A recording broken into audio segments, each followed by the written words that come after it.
So we're at the Humber Bay Butterfly Habitat and we're currently walking.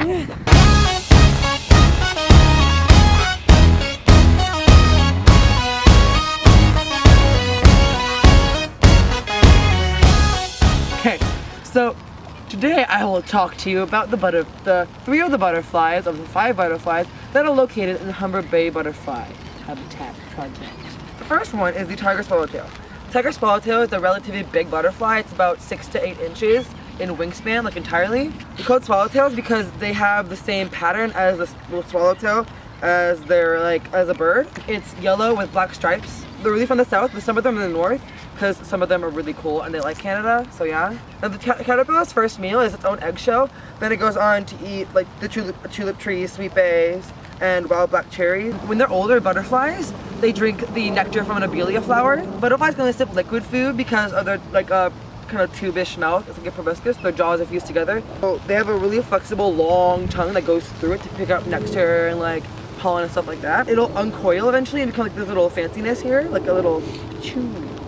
Because that's what you see in like cartoons and stuff like that, and so that's like, they're not scientifically incorrect. The next thing we talk about is the monarch butterfly. The monarch butterfly is very like worldwide known, so it's going to be easy to talk about. The monarch butterflies migrate every year, and what they do is they migrate down to Mexico, places like that. They're like the only butterfly that had this large of a migration. It's 3,000 miles converted to 4,828 kilometers. They have to begin this journey either in the middle of fall or at the beginning, or else they'll freeze to death and their wings will crack and they will die. Every butterfly, apparently, the first meal is their own eggshell. Then they go on to eat the plant that they were hatched on. In this case, it's the milkweed plant, and that's basically all they eat as infant butterflies. The shape of the monarch's wings kind of depends on the milkweed plant that they eat. As a caterpillar, they can have a wingspan up to 3.7 to 4.1 inches, so it's about that big, fully grown. Now the last thing we'll talk about is morning cloak, and their wingspan is 4.5 to 7.9 centimeters, so it's big-ish, but they can be really small. And some of them are just kind of like, no, I don't want to be big. And they're kind of like, I will stay small, and I don't know what I'm saying.